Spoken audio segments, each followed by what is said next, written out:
Hi hello welcome to our channel Anu's kitchen time. Today's recipe Sunday special chicken dum biryani. ఈజీగా ఎలా చేసుకోవాలో చూద్దాం. ముందుగా మందపాటి గిన్నెలో కేజీ చికెన్ తీసుకోవాలి. పెద్ద పెద్ద పీసెస్గా కట్ చేయించుకొని కేజీ చికెన్ తీసుకోవాలి. ఇందులో 2 టేబుల్ స్పూన్స్ అల్లం వెల్లుల్లి పేస్ట్ యాడ్ చేసుకోవాలి. సన్నగా తరిగిన కొత్తిమీర, పుదీనా ఆకులను కూడా యాడ్ చేసుకోవాలి. 5 పచ్చిమిర్చి చీలికలను కూడా యాడ్ చేసుకోవాలి. డార్క్ బ్రౌన్లోకి వేయించుకున్న ఫ్రైడ్ ఆనియన్స్ని ఒక గుప్పెడు యాడ్ చేసుకోవాలి. 2 table spoons salt, 1 table spoon జీలకర్ర పొడి, 1 టేబుల్ స్పూన్ ధనియాల పొడి, 2 టేబుల్ స్పూన్ల గరం మసాలా, 2 టేబుల్ స్పూన్ల కారం పొడి. వీటన్నిటిని ఒక్కొక్కటిగా యాడ్ చేసుకోవాలి. 1/2 టేబుల్ స్పూన్ పసుపు, 3 టేబుల్ స్పూన్ల ఆయిల్ కూడా యాడ్ చేసుకుని అన్నిటినీ బాగా మిక్స్ అయ్యేలాగా కలుపుకోవాలి.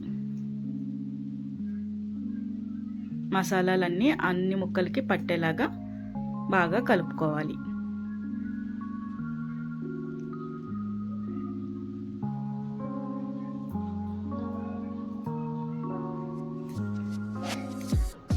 ఇప్పుడు ఇందులో 2 నిమ్మకాయల నుండి తీసిన రసాన్ని యాడ్ చేసుకోవాలి.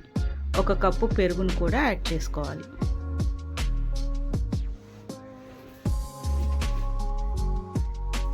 బాగా కలిసేలాగా కలుపుకొని మ్యారినేషన్ కోసం పక్కన పెట్టుకోండి. ఇప్పుడు మరొక మందపాటి గిన్నెలో వాటర్ తీసుకుని బిర్యానీ మసాలాలు, 3 పచ్చిమిర్చి చీలికలు, కొత్తిమీర, పుదీనా, 2 టేబుల్ స్పూన్ల సాల్ట్ వేసి బాగా మరగనివ్వాలి. మ్యారినేట్ చేసుకున్న చికెన్ని మరోవైపు కుక్ చేసుకోండి. చికెన్ నీళ్ళన్నీ ఊరి 50% కుక్ అయ్యే వరకు కుక్ చేసుకోవాలి. ఇలా బాగా మరుగుతున్న నీటిలో మనం 1/2 అవర్ నానబెట్టి పెట్టుకున్న బాస్మతి రైస్ని యాడ్ చేసుకోవాలి.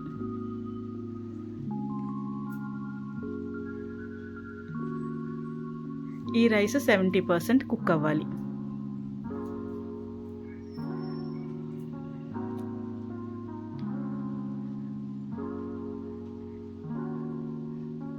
ఇలా 70% కుక్ అయిన రైస్ని వాటర్ లేకుండా వడకట్టుకుని కొంచెం కొంచెంగా 50% కుక్ అయిన చికెన్ మీద వేసుకోవాలి.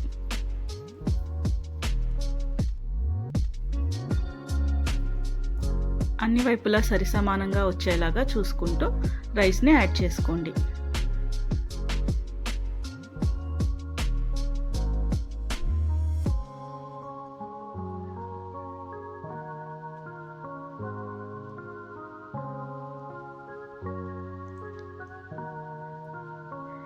దీన్ని మూత పెట్టి ఒక 20 నిమిషాలు మీడియం ఫ్లేమ్ మీద కుక్ అవనివ్వండి. 20 నిమిషాల తర్వాత స్టవ్ ఆఫ్ చేసుకుని మొత్తం కింద నుండి పైకి అంతా కలిసేలాగా కలుపుకోవాలి. సింపుల్, ఈజీగా మన చికెన్ దమ్ బిర్యానీ అయిపోయింది. తప్పకుండా ట్రై చేయండి. షేర్వాతో కానీ కట్టాతో కానీ చాలా యమ్మీగా ఉంటుంది. మసాలాలు కూడా తక్కువ ఉండడం మూలన చాలా మైల్డ్గా చాలా బాగుంటుంది. తప్పకుండా ట్రై చేయండి. Thank you for watching. Please subscribe my channel. Thank you.